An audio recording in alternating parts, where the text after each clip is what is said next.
12 से 2 political show देख रहे हैं। वरिष्ठ पत्रकारों का पैनल लगातार हमारे साथ बना हुआ और इस बीच तस्वीरें आपको दिखा देते हैं। गृहमंत्री अमित शाह आपसे कुछ देर पहले गृह मंत्रालय का जब वो कार्यभार संभाल रहे थे उस समय की तस्वीरें मैंने आपको दिखाई, और दूसरी तस्वीर जो आप देख रहे हैं सहकारिता मंत्रालय का चार्ज लेते हुए अमित शाह को।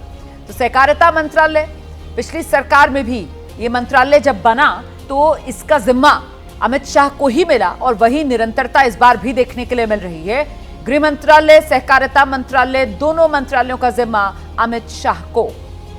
कार्यभार संभाल लिया है अमित शाह ने अपने दोनों मंत्रालयों का। एक बड़ी खबर आ रही है, आपको जल्दी से बताते हैं। सूत्र ये जानकारी दे रहे हैं संसद का जो विशेष सत्र है वो 24 जून को बुलाया जा सकता है। ये बड़ी खबर है। 24 और 25 जून को सांसदों का शपथ ग्रहण होगा। इससे पहले आप जानते हैं जो 2 तारीखें सामने आई थी वो 18 और 19 जून की सामने आई थी, लेकिन अब क्योंकि प्रधानमंत्री नरेंद्र मोदी का 18 जून को यह बताया जा रहा है बहुत मुमकिन है वाराणसी अपने संसदीय क्षेत्र का दौरा हो, इसीलिए जो सांसदों का शपथ ग्रहण है अब वो बताया जा रहा है कि इस महीने के आखिर में 24 और 25 जून और फिर 26 जून को लोकसभा अध्यक्ष का चुनाव हो सकता है।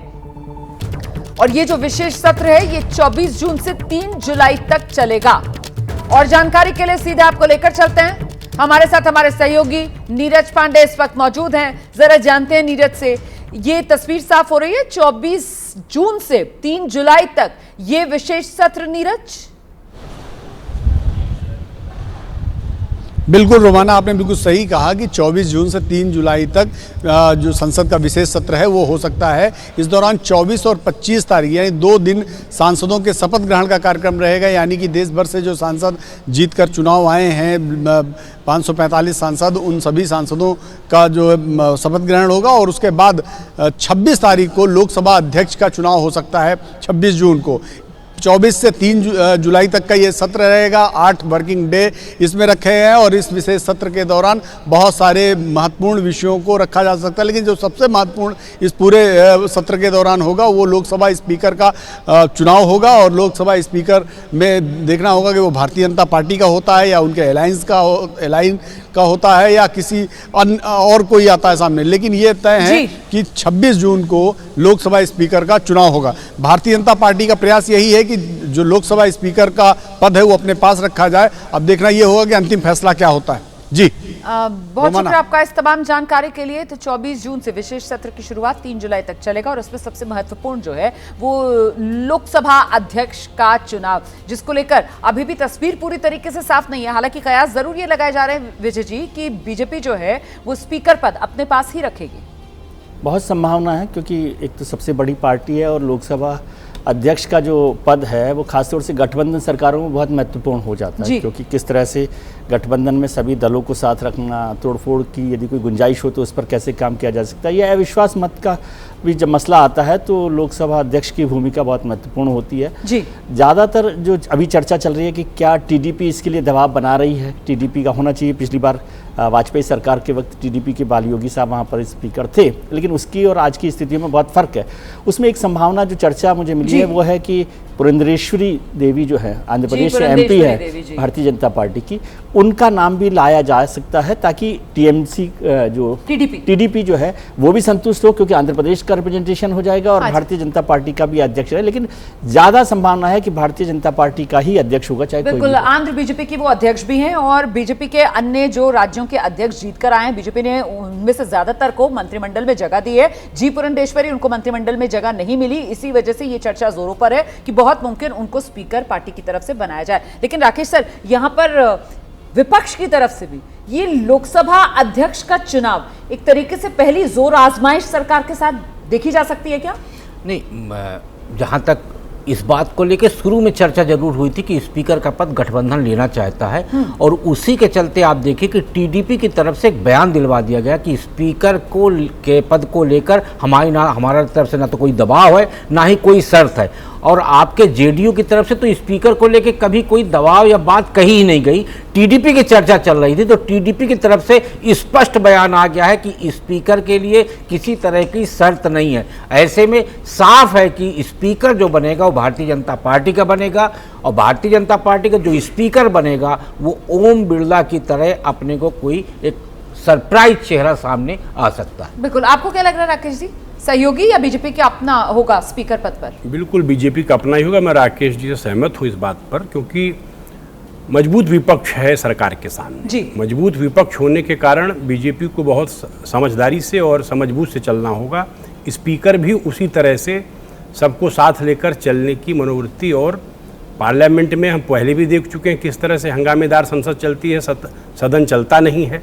तो जो भी स्पीकर होगा उसके सामने बड़ी चुनौती होगी, क्योंकि विपक्ष इस बार कमजोर नहीं है। ठीक है, लेकिन ये जो कौन सा रैंक मंत्रिमंडल में मिले उसको लेकर छोटी मोटी सही पर नाराजगी जो सामने आ रही है, जिस तरीके से शिंदे गुट की सामने आ रही है, जिस तरीके से अजीत पवार गुट की, हालांकि लोकसभा में अगर इनके सांसदों को जोड़ा जाए वो 8 ही बनता है, तो यहाँ विपक्षी दलों की तरफ से स्पीकर पद को लेकर कोई पेच फंसाने की कोशिश की जा सकती है क्या इन फॉल्ट लाइंस के जरिए? देखिए, स्पीकर का पद रणनीतिक रूप से महत्वपूर्ण इसलिए है कि ये गठबंधन सरकार है और उसमें बीजेपी की जो प्रवृत्ति रही है अपने सहयोगी दलों को किसी न किसी मौके पर तोड़ने और अपने आप को मजबूत करने की रही है। तो ये एक आशंका को विपक्ष बड़ा बना करके पेश कर रहा है, टीडीपी को भी डरा रहा है और नीतीश कुमार को भी डरा रहा है कि कहीं आपकी पार्टी को तोड़ने में वो स्पीकर पद का इस्तेमाल ना हो जाए, इसलिए ये पद आप अपने पास रखिए। तो इससे बहुत ज़्यादा वो डिफर भी नहीं करते, लेकिन इस काम को करें तो कैसे करें, क्योंकि एनडीए में बीजेपी बहुत मजबूत है और एक एकोमोडेशन लेकर चल रही है। तो हमें भी ऐसा लगता है कि सहयोगी दल स्पीकर पद पर लड़ाई के मूड में नहीं जाएंगे, कि मुझे लगता है, लेकिन ऐसा वातावरण जरूर बन रहा है कि इस पद पर सहयोगी दलों का होना चाहिए। देखो देखिए, फिलहाल जो सहयोगी दल है एनडीए के, उनका फोकस जो है वो बहुत क्लियर नजर आ रहा है। एक तो अपने राज्यों की जो राजनीति है वहां पर खुद को स्थापित करे रखना, और साथ ही साथ अपने राज्यों के लिए ज्यादा से ज्यादा हिस्सेदारी केंद्रीय फंड से लेना, ये उनकी प्राथमिकता ज्यादा नजर आती है। इस बीच एक बड़ी खबर आ रही है उत्तर प्रदेश से, वो उत्तर प्रदेश जहां पर डबल इंजन वाली बीजेपी सरकार को लोकसभा चुनाव में लगा बड़ा झटका। वहां अब योगी सरकार जो है वो बड़े फैसले ले रही है। योगी कैबिनेट की बैठक में ताबड़तोड़ फैसले लिए गए हैं। जो जानकारी मिल रही है उसके मुताबिक 41 प्रस्तावों को मंजूरी दी गई है। ट्रांसफर पॉलिसी क्या हो तय कर दी गई है। बरेली में फ्यूचर यूनिवर्सिटी, गाजियाबाद में HRIT यूनिवर्सिटी जिन्हें मंजूरी दी गई है, तो कहीं ना कहीं वो पेपर लीक और साथ ही साथ युवाओं का गुस्सा, जो एक बड़ा मुद्दा माना यह जा रहा है उत्तर प्रदेश में बना, बीजेपी को नुकसान पहुंचाया। और ऐसे में युवाओं के हित में कई फैसले, ये जो 41 प्रस्तावों को मंजूरी दी गई है, लिए गए हैं योगी सरकार की तरफ से। और महत्वपूर्ण यह हो जाता है कि चुनाव नतीजों का ही ये निचोड़, योगी का ये एक्शन ताबड़तोड़। विजय जी, बिल्कुल ऐसा दिखाई दे रहा है। हालांकि योगी सरकार या कोई भी सरकार अपना काम करती रहती है, लेकिन जिस तरह का बड़ा झटका लगा, आपने जिस डबल इंजन सरकार का जिक्र किया, और उत्तर प्रदेश, मुझे लगता है कि उत्तर प्रदेश में यदि नतीजे बेहतर होते तो आज भारतीय जनता पार्टी फिर से एक बड़े बहुमत वाली सरकार बनाती। तो एक बड़ा नुकसान हुआ है। मुख्यमंत्री योगी जी पर भी दबाव होगा कि किस तरह से इस पूरे स्थितियों को सुधारा जाए, और इसलिए तुरंत चुनाव नतीजों के बाद, अभी कल तक मुख्यमंत्री जी यहीं थे, केंद्रीय मंत्रियों को बधाई दे रहे थे, और उसके बाद जब वो लौटे हैं तो उन्होंने बड़े फैसले किए ताकि जो भी कमी रही है, और ख़ासतौर से जिसका आपने जिक्र किया पेपर लीक, और ये युवाओं का बेरोजगारी का जो मसला है वो बड़ा एक संकट हो सकता है, उसको ध्यान में रखते हुए आज सुबह मैं देख रहा था कि उन्होंने बड़े फैसले लिए ताकि जो नुकसान हुआ है उसको पटरी पर लाया जा सके, उसका इलाज किया जा सके। एक लाइन और मैं जोड़ देता हूँ, दूर नहीं है ना, और ऐसे में कोर्स करेक्शन कहीं ना कहीं उसी की शुरुआत करते हुए यहाँ पर योगी आदित्यनाथ नजर आ रहे हैं। राकेश जी, दोनों चीजें हैं। लोकसभा चुनाव से भी मैं इसको जोड़ के नहीं देखता, और क्योंकि भविष्य में बहुत दूर है अभी विधानसभा का चुनाव। सवाल ये है कि योगी जी अपना एक्शन दिखाना चाहते हैं कि कहीं पे भी वो शिथिल नहीं हुए हैं। लोकसभा चुनाव में हार के बाद से ये कहा गया कि योगी जी कहीं ना कहीं अब डाउन में जाएंगे। योगी जी ये दिखा रहे हैं कि नहीं, 22 से लेकर 27 तक योगी उसी फॉर्म में रहेंगे, चाहे डेवलपमेंट का इशू हो या आप कानून व्यवस्था का इशू हो। तो ये जो डेवलपमेंट का इशू है उस पे आया है। आगे कानून व्यवस्था की इशू पे भी उन्होंने एक बात कही है, केंद्र में पेपर लीक मामले पे कानून बना है, लेकिन योगी जी की तरफ से भी ये कहा गया है कि राज्य में भी वो पेपर लीक जैसे अपराध को रोकने के लिए कानून बनाने की पहल करेंगे। आप कह रहे हैं फॉर्म दिखा रहे हैं, लेकिन राकेश जी मेरा सवाल ये है कि फॉर्म दिखा रहे हैं या फॉर्म दिखाने के बिना गुजारा हो नहीं पाएगा। क्योंकि देखिए ना, अभी अभी चुनाव खत्म हुए हैं और जैसा कि मैंने कहा 27 में चुनाव है। हालांकि राकेश सर कह रहे हैं कि अभी वो बहुत दूर है विधानसभा चुनाव, लेकिन उसके लिए बाकी दलों को देख लीजिए ना। कांग्रेस जो है वो उत्तर प्रदेश के जितने संसदीय क्षेत्र हैं, हर क्षेत्र में धन्यवाद रैली निकाल रही है। वो कांग्रेस जिसका वजूद था क्या विधानसभा चुनाव में। समाजवादी पार्टी जो है वो लगातार कनेक्ट, लोकसभा चुनाव गुजर चुका और अब अगला पड़ाव जो है वो विधानसभा चुनाव का ही है, वहां के लिए तैयारी कर रही है। आम आदमी पार्टी जो है वो सड़क पर उतरकर प्रदर्शन करती हुई नजर आ रही है। तो फिर ये कदम उठाना तो जरूरी हो जाता है ना। रोमाना जी, मैं योगी जी को जब वो पहली बार सांसद बने थे उसके भी 3 साल पहले से गहराई से जानता हूं, उनके नेचर को भी जानता हूं जी। और अभी तो उनको फुल फॉर्म में बैटिंग करने का मौका मिला नहीं है। वो कर रहे हैं, जो कर रहे हैं वो सब समझता है और मैं समझता हूं कि वो बहुत तेज़ी से रिकवर करेंगे और 2027 में वो विपक्ष को कोई ऐसा अवसर नहीं देंगे कि जो नतीजा लोकसभा चुनाव में आया है वो 2027 में रिपीट हो जाए। इसके लिए उनकी पूरी तैयारी है। उन्होंने केंद्रीय नेतृत्व का आशीर्वाद लिया है। जो आशंकाएं पैदा हुई हैं उसको दूर करके मैं समझता हूं वो पूरी शक्ति से उत्तर प्रदेश में जुटेंगे और फिर से। तो आपने जिस शब्द का इस्तेमाल किया रिकवरी है, तो मतलब प्रेम सर ये पाथ टू रिकवरी पर आगे बढ़ रहे हैं योगी आदित्यनाथ, मतलब मरम्मत की राह पर कदम आगे बढ़ा रहे हैं, क्योंकि मंजिल वही विधानसभा चुनाव है 27 वाली। देखिए, पिछले 2 चुनावों को देखें, विधानसभा और लोकसभा, तो लोकसभा चुनाव में तत्काल हम देखते हैं तो पिछले लोकसभा चुनाव में 6.5% वोट बढ़ गया था बीजेपी का। इस लोकसभा चुनाव में 8% से ज़्यादा की गिरावट आ गई। फिर विधानसभा चुनाव में विपक्ष उत्तर प्रदेश में मजबूत होकर के उभरा। तो ये दोनों चुनावों को देखें तो योगी जी के पास में बड़ी चुनौती है। चुनाव के पहले जैसे अभी जो हम बोल रहे हैं, अभी तो मैं इसको हेडलाइन मैनेजमेंट मानता हूँ। वो एक्चुअली वो करके क्या दिखाएंगे इस पर निर्भर करेगा कि उनका चुनावी परफॉर्मेंस क्या होगा। विधानसभा चुनाव से ठीक पहले उन्होंने रोजगार मेला हर जगह चलाया, लेकिन कितने को रोजगार दिया आप पूछेंगे लोग। ठीक है जी, चलिए, तो अलग अलग तरीके से इसको इंटरप्रेट किया जा रहा है, लेकिन फिलहाल ये एक हकीकत है कि योगी सरकार जो है वो ताबड़तोड़ एक्शन लेती हुई फिलहाल नजर आ रही है। 12 से 2 पॉलिटिकल शो देख रहे हैं आप। मंत्रालयों के बंटवारे को लेकर विपक्ष की ओर से लगातार सवाल उठाए जा रहे हैं और इन सवालों पर जयंत चौधरी का बड़ा बयान आया है। विपक्ष सिर्फ कमियां निकालने की कोशिश कर रहा है। जयंत चौधरी ने राज्य मंत्री के तौर पर शिक्षा मंत्रालय में कार्यभार संभाल लिया है। जयंत चौधरी ने नीट विवाद को लेकर टिप्पणी करने से इनकार किया है।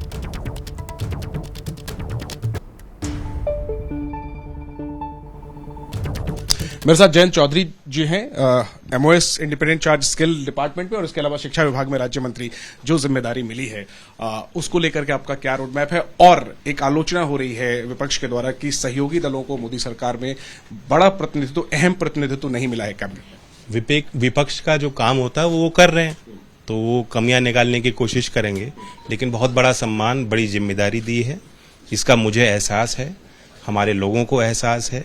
मिलकर हमें काम करना है। स्थिर सरकार सुनिश्चित हो चुकी है। हमारे प्रधानमंत्री को ऐतिहासिक तीसरी बार मैंडेट दिया है, जनता ने मैंडेट दिया है, आशीर्वाद दिया है और अब हमारी जिम्मेदारी है कि जो विजन है उस पर हम काम करें, जनता तक जो हमने वादे किए थे वो पूरा करें और जो हमारे देश की आकांक्षाएं हैं, उम्मीदें हैं, उन पे हमारी सरकार खड़ा उतरे।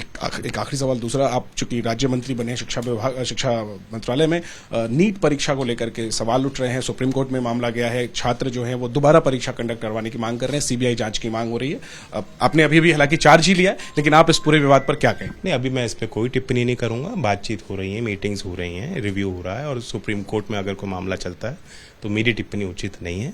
मैं आपको ये कह सकता हूं कि देश की औसतन आबादी जो है उसकी उम्र आयु 29 वर्ष की है, तो इसलिए मैं अपनी बात दोहराता हूं कि कितना बड़ा मैंडेट है कि जिस देश की औसतन आयु 29 वर्ष है, स्वाभाविक है कि कौशल विकास मंत्रालय हो और शिक्षा विभाग हो, उनका सीधा संपर्क उन नौजवानों से है। बहुत बहुत शुभकामनाएं आपको जयंत जी। तो जयंत चौधरी कह रहे हैं कि जो रोड मैप होगा सरकार का उस पर आगे बढ़ेंगे तेजी के साथ, और साथ में ये भी कि जो आलोचना हो रही है, कह रहे विपक्ष का काम ही आलोचना करना होता है। कैमरा पर्सन राजेश के साथ जयनेंद्र, एबीपी न्यूज, दिल्ली। तो आप जयंत चौधरी को सुन रहे थे। नीट को लेकर अभी कुछ कह नहीं रहे हैं, लेकिन कुल मिलाकर यहां पर नीट का मुद्दा जो है वो सियासी तौर पर अभी गरमाएगा। हालांकि मामला सुप्रीम कोर्ट पहुंच चुका है और इस मामले में सुप्रीम कोर्ट ने अब 8 जुलाई सुनवाई की अगली तारीख तय की है। इस बार एक बार फिर उत्तर प्रदेश का रुख करेंगे। योगी आदित्यनाथ एक तरफ जो ताबड़तोड़ फैसले ले रहे हैं, 41 प्रस्ताव वहां पर पास हुए, और दूसरी तरफ विपक्ष जो है, देखिए किस तरीके से वो उत्तर प्रदेश में अपनी जमीन बनाने के लिए दोबारा पैर जमाने के लिए कोशिश करता हुआ नजर आ रहा है। और इसी के तहत राहुल गांधी, प्रियंका गांधी रायबरेली अमेठी की जनता को धन्यवाद करने के लिए आज पहुंच रहे हैं उत्तर प्रदेश। तो ऐसे में कांग्रेस की धन्यवाद यात्रा उत्तर प्रदेश में रिवाइवल का रास्ता तय करेगी क्या, राकेश शुक्ला जी? देखिए, उत्तर प्रदेश के जो नतीजे आए हैं कांग्रेस के पक्ष में, मैं नहीं मानता कि कांग्रेस जीती है। वहां सीधे सीधे भारतीय जनता पार्टी हारी है, उसका फायदा कांग्रेस को मिला है। पिछले जो भी चुनाव हुए उनको देखिए तो 2022 के विधानसभा चुनाव में 399 सीटों पे कांग्रेस की जमानत जब्त हो गई। फिर जो ये धन्यवाद यात्रा निकल रही है, उनके सहयोगी समाजवादी पार्टी वो कितना सहन कर पाएगी, क्योंकि कहीं ना कहीं समाजवादी पार्टी कांग्रेस के वोट पे बनी है। मायावती के पास कांग्रेस का वोट है, तो वहां जो भी सहयोगी हैं या क्षेत्रीय दल हैं वो क्या सेंध लगाने की कोशिश को सफल होने देंगे, ये बड़ा प्रश्न है। नहीं, लेकिन आपने अच्छा वो मायावती का नाम ले दिया और उसी से मेरे दिमाग में सवाल ये आया कि कहा तो यही गया ना कि साहब वो मायावती वाला जो वोट था अभी तक जो खिसक जाता था, बीजेपी की तरफ चला जाता था, समाजवादी पार्टी को बिल्कुल बर्दाश्त नहीं करता था, यहां कांग्रेस के आने से वही फर्क पड़ रहा है और समाजवादी पार्टी को भी ये सूट कर रहा है कि अगर उसके साथ कांग्रेस है तो फिर वो जो एससी वोटर है वो हिचक नहीं रहा है आने में गठबंधन की तरफ। तो ये भी एक रिवाइवल का साइन है ना। हाँ, कांग्रेस के रिवाइवल का साइन है, क्योंकि कोई भी वोटर क्यों आएगा किसी पार्टी के पास यदि उसको नहीं लग रहा कि उसका कोई भविष्य है। तो यदि बीएसपी का वोट, जो अभी तक हम मान रहे थे कि माइनॉरिटी के अलावा दलित वोट भारतीय जनता पार्टी के पास जाता है ज्यादातर वोट, यदि बीएसपी अपना कैंडिडेट नहीं करती, वो कांग्रेस के पास आया है, तो ये भी अपने आप में एक रिवाइवल साइन है। और 2022 में देखिए कि 2.5% वोट कांग्रेस को मिला था, आज 9% वोट पर वो आ गए, मतलब करीब करीब 2 गुना 2.5 गुना वोट वहां पर बढ़ा है।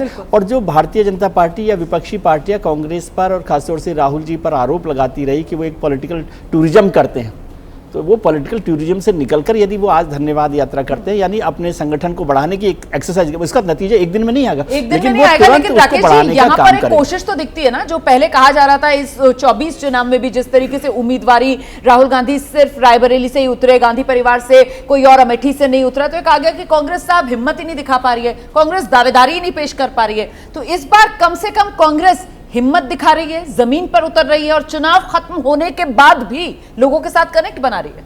मैंने शुरू में ही कहा था कि पार्लियामेंट में विपक्ष अब बहुत मजबूत है और कांग्रेस विपक्ष में जो वैक्यूम अब तक रहा है और तमाम मुद्दों को धार देकर फिर से उत्तर प्रदेश के रण में अपने को खड़ा कर सकती है।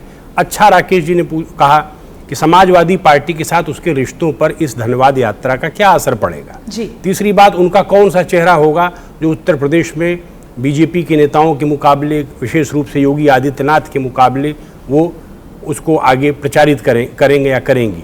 क्योंकि मूल रूप से मैंने देखा अमेठी रायबरेली में जिस तरह से प्रियंका गांधी ने परिश्रम किया, मेहनत की, तो प्रियंका गांधी की स्वीकार्यता उत्तर प्रदेश में तेजी से बढ़ी है। ठीक है। और अगर कांग्रेस प्रियंका गांधी को आगे करके कोई मोर्चा खोलती है तो समाजवादी पार्टी को ये भय लगना स्वाभाविक है कि कल हो जाएगी समाजवादी, बिल्कुल है ना सर? जल्दी से आपका आंकलन। देखिए, इनसिक्योर होती तब जबकि ये सहमति नहीं होती कि लोग मिल करके चुनाव नहीं लड़ रहे हैं। ठीक है। अभी ये सहमति है कि मिल करके लड़ेंगे। दूसरी बात है कि ये जो यात्रा है धन्यवाद यात्रा, ये राहुल गांधी के उस विश्वास को जताता है जो उनमें पैदा हुआ है। पिछली यात्राओं उत्तर प्रदेश में छात्र को खड़ा करके पूछते थे, जो नारे लगते थे, जो इकट्ठा भीड़ होती थी, उसके बाद एक जो चुंबकत्व पैदा हुआ कांग्रेस में, जिसके कारण इंडिया गठबंधन सबसे बड़े सियासी सूबे में कांग्रेस पार्टी अब धन्यवाद यात्रा पर। सबसे पहले खबर आंध्र प्रदेश से आ रही है, जहां एनडीए विधायक दल की बैठक में नेता चुन लिया गया है। टीडीपी के प्रमुख चंद्रबाबू नायडू को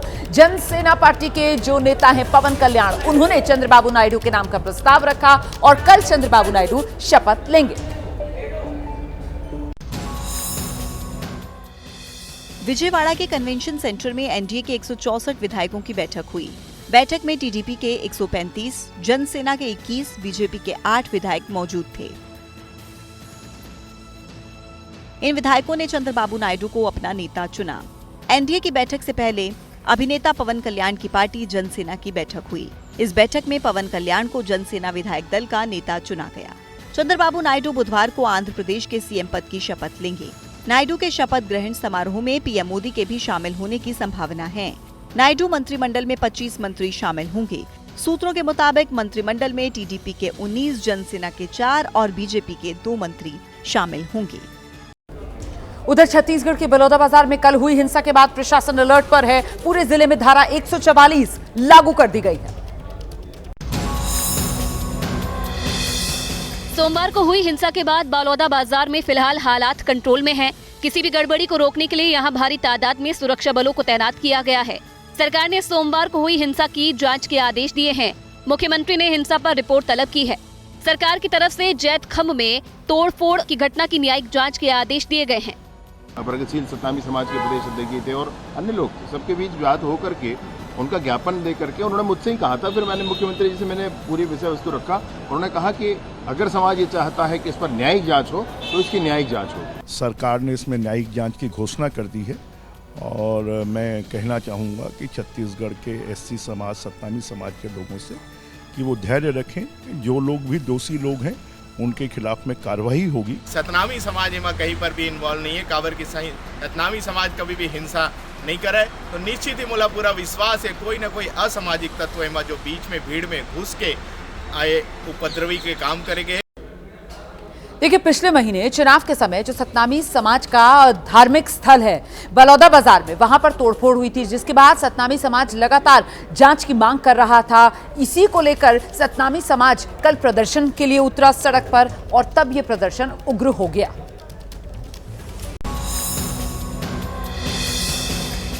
जैतखंभ को नुकसान पहुंचाने के विरोध में सतनामी समाज ने प्रदर्शन का ऐलान किया था। प्रदर्शन के दौरान ही हिंसा शुरू हो गई। Collectorate office, SP office, magistrate office और तहसील में आगजनी हुई।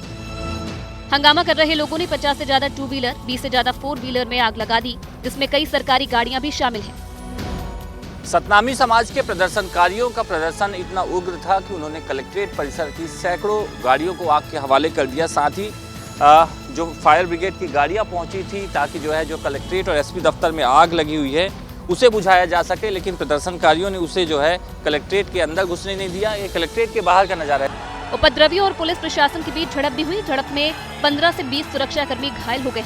जो उपद्रवी पहुंचे हुए थे, पहले उन्होंने कलेक्ट्रेट और एसपी दफ्तर के बाहर गाड़ियों में आगजनी की।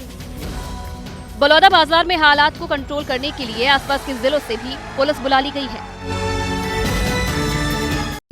और देखिए, जम्मू कश्मीर के रियासी में वो जो श्रद्धालुओं की बस पर आतंकी हमला हुआ था जिसमें 10 लोगों की जान चली गई थी, अभी भी आतंकियों की तलाश जारी है। जो उस इलाके में जंगल है वहां सर्च ऑपरेशन चल रहा है। रियासी में श्रद्धालुओं से भरी बस पर अटैक करने वाले आतंकियों की तलाश में पौनी के जंगलों में सर्च ऑपरेशन जारी है।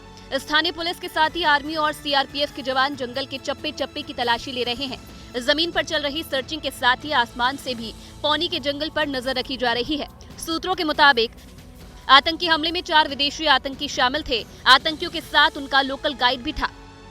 सूत्रों के मुताबिक 2 आतंकियों ने घात लगाकर श्रद्धालुओं की बस पर अटैक किया। वहीं जंगल में छिपे 2 आतंकियों ने अटैक करने वाले आतंकियों को कवर दिया। अब तक की जांच के मुताबिक आतंकी 10 से 12 मिनट तक हमले वाली जगह पर रहे। आतंकी बस के खाई में गिरने के बाद भी फायरिंग करते रहे। सूत्रों के मुताबिक मौके से फरार होने के बाद आतंकियों को लोकल गाइड ने जंगल में छिपने में मदद की। आतंकियों की तलाश में सुरक्षा बलों का ज्वाइंट ऑपरेशन चल रहा है। आर्मी की टीम्स हमारे साथ कंप्लीट कोऑर्डिनेशन में चल रही हैं, सीआरपीएफ की टीम्स हमारे साथ कंप्लीट कोऑर्डिनेशन में चल रही हैं और सारी फोर्सेस का एक मिला जुला एफर्ट यहाँ पे चल रहा है। उत्तर प्रदेश में 6 लोकसभा सीटें जीतने के बाद कांग्रेस का जोश हाई है। इसी को लेकर कांग्रेस प्रदेश में धन्यवाद यात्रा निकाल रही है और ऐसी ही यात्रा में शामिल होने के लिए राहुल गांधी, प्रियंका गांधी रायबरेली पहुंच गए। यूपी में जीत से उत्साहित कांग्रेस आज पूरे प्रदेश में धन्यवाद यात्रा निकाल रही है। 15 जून तक कांग्रेस धन्यवाद यात्रा निकालेगी। सूबे की सभी 403 विधानसभा क्षेत्रों में धन्यवाद यात्रा पहुंचेगी। यात्रा में हर वर्ग के लोगों को संविधान देकर सम्मानित किया जाएगा। धन्यवाद यात्रा में कांग्रेस के वरिष्ठ नेता और कार्यकर्ता शामिल होंगे। आज राहुल गांधी और प्रियंका गांधी रायबरेली में धन्यवाद समारोह में शामिल होंगे। अमेठी और रायबरेली में जीत के बाद राहुल और प्रियंका दोनों लोकसभा क्षेत्रों के मतदाताओं का आभार जताएंगे। राहुल गांधी और प्रियंका गांधी का कार्यक्रम शाम 4:30 बजे बुएमो गेस्ट हाउस में होगा। कार्यक्रम में अमेठी और रायबरेली के कांग्रेस नेता और कार्यकर्ता शामिल होंगे। एकता उन्होंने दिखाई और इस चुनाव के माध्यम से पूरे देश को एक संदेश दिया है कि ये देश की जनता मोहब्बत की राजनीति चाहती है। उन्होंने नफरत की राजनीति को नकारा और साथ ही साथ इस देश के संविधान को और लोकतंत्र में को बचाने के लिए अग्रसर होकर जो संदेश दिया है, मैं समझता हूं कि पूरे देश के भविष्य के लिए ये एक बहुत ही महत्वपूर्ण है। आरएसएस प्रमुख मोहन भागवत ने मणिपुर के हालात पर चिंता जताई है। सोमवार को नागपुर में मोहन भागवत ने कहा, 1 साल से मणिपुर शांति की राह देख रहा है। 1 साल से मणिपुर शांति की राह देख रहा है। उसके पहले 10 साल शांत रहा। पुराना गन कल्चर समाप्त हो गया ऐसा लगा और अचानक जो कलह वहां पर उपज गया या उपजाया गया, उसकी आग में अभी तक जल रहा है, त्राही त्राही कर रहा है। कौन उस पर ध्यान देगा? वास्तव में संसद क्यों है और उसमें 2 पक्ष क्यों है? इसलिए है कि दोनों पहलू उजागर हो। किसी भी सिक्के के 2 पहलू रहते हैं, ऐसे किसी भी प्रश्न के 2 पहलू रहते हैं। एक पक्ष एक पहलू का विचार करता है तो दूसरे पक्ष ने दूसरा पहलू उजागर करना है ताकि जो होना है वो पूर्णतः ठीक हो। ये स्पर्धा है, कोई आपस का युद्ध तो है नहीं। जिस प्रकार ये बातें हुई, जिस प्रकार एक दूसरे को लताड़ना हुआ, जिस प्रकार प्रचार के दौरान हमारे करने से समाज में मनमुटाव बढ़ेगा, 2 गठ बटेंगे, आपस में शंका संशय उत्पन्न होगा, इसका भी ख्याल नहीं रखा गया और विनाकारण संघ जैसे संगठनों को भी उसमें खींचा गया। और देखिए, मणिपुर को लेकर संघ प्रमुख के बयान के बाद विपक्ष जो है वो सरकार पर सवाल खड़े कर रहा है। विपक्ष की तरफ से कहा जा रहा है कि अब तो प्रधानमंत्री मोदी को मणिपुर जाना चाहिए।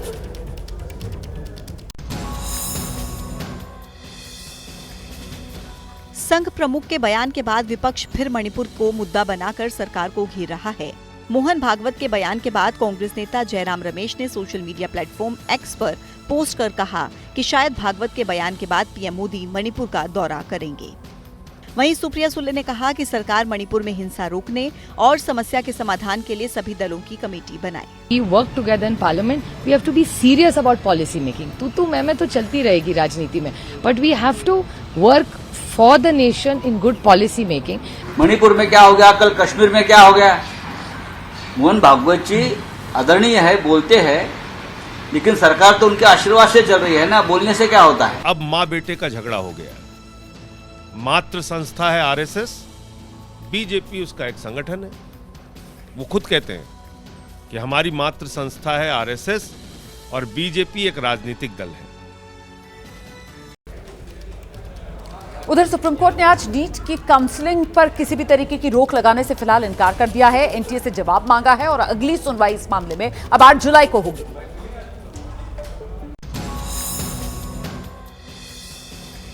नीट यूजी रिजल्ट के खिलाफ सुप्रीम कोर्ट में दायर याचिका पर सुनवाई के दौरान याचिकाकर्ता ने कहा कि परीक्षा में पारदर्शिता नहीं बरती गई, हम इसी का जवाब चाहते हैं।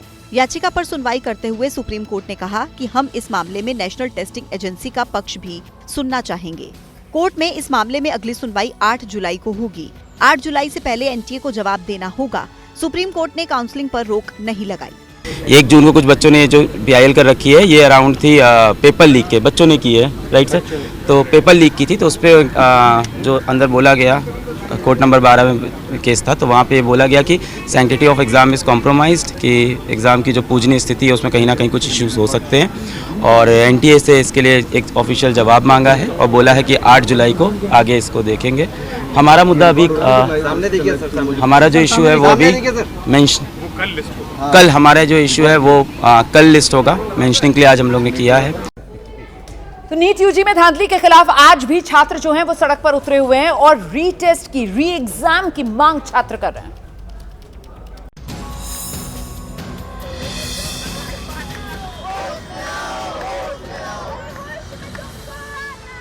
नीट में धांधली की शिकायत कर रहे छात्रों का गुस्सा थम नहीं रहा है। छात्र मांग कर रहे हैं कि परीक्षा रद्द की जाए और फिर से परीक्षा कराई जाए। था उसने 6 to 1 मार्क्स इसमें लिया है और उसने जिस दिन एग्जाम दिया था ना उसी दिन घर आके बता दिया था कि मेरा इस बार क्लियर है। हमारे घर में बहुत खुशी का माहौल था क्योंकि उसका दूसरा अटेम्प्ट था। हम भी खुश थे कि हमारी बेटी अब मेडिकल बनेगी। उसने सर को फ़ोन करके बताया तो सर ने भी यही बोला कि आप अपने नाम के आगे अब डॉक्टर लगा लो, डॉक्टर निधि हो आप आज से। एग्ज़ाम का टेस्ट आने से पहले ही और जब 4 जून को रिजल्ट आ रहा है तो हमारी उस बेटी उस दिन मतलब रिजल्ट देख के खुश हुई। जब उसने अपनी रैंक देखी है तो वो हॉस्पिटलाइज है। वो हमारे सपने टूट गए। नीट यूजी का रिजल्ट 4 जून को घोषित किया गया था। इसके बाद से ही परीक्षा में धांधली की शिकायत को लेकर हंगामा हो रहा है। परीक्षा में 67 छात्रों को पूरे नंबर मिले हैं। कुछ छात्रों को 719 और 718 नंबर मिलने पर सवाल उठ रहे हैं। एनटीए की तरफ से कुछ छात्रों को ग्रेस मार्क्स दिए जाने पर भी छात्र सवाल उठा रहे हैं। एनटीए ने आरोपों की जांच के लिए 4 सदस्यों की कमेटी भी बनाई है। और आज विभागों के बंटवारे के बाद मोदी सरकार के मंत्रियों ने अपना कार्यभार संभाला। गृह मंत्री के तौर पर अमित शाह ने अपना कार्यभार संभाला, लेकिन उससे पहले वो पुलिस मेमोरियल गए और वहां जाकर शहीद पुलिस वालों को श्रद्धांजलि दी। विभागों के बंटवारे के बाद आज मोदी सरकार के दिग्गज मंत्रियों ने कार्यभार संभाला। फिर से गृह मंत्री बनाए गए अमित शाह कार्यभार संभालने से पहले नेशनल पुलिस मेमोरियल पहुंचे और ड्यूटी के दौरान जान गंवाने वाले पुलिसकर्मियों को श्रद्धांजलि दी। उसके बाद अमित शाह ने गृह मंत्रालय पहुंचकर कार्यभार संभाला। उनके साथ गृह राज्य मंत्री नित्यानंद राय, गृह सचिव अजय भल्ला भी मौजूद थे। जेपी नड्डा ने स्वास्थ्य मंत्रालय पहुंचकर कार्यभार संभाला तो शिवराज सिंह चौहान ने कार्यभार संभालने से पहले पूजा अर्चना की। हमारा सौभाग्य है कि सम्मानीय प्रधानमंत्री जी ने कृषि और किसान कल्याण विभाग सेवा के लिए हमें सौंपा है। गजेंद्र सिंह शेखावत, किरेन रिजिजू, अर्जुन राम मेघवाल और ज्योतिरादित्य सिंधिया जैसे दिग्गजों ने भी आज अपने अपने मंत्रालय का कामकाज संभाल लिया। प्रधानमंत्री जी के द्वारा संचार विभाग की जिम्मेदारी मुझे दी गई है। मैं अपना सौभाग्य मानता हूं कि एक मौका मुझे दिया गया है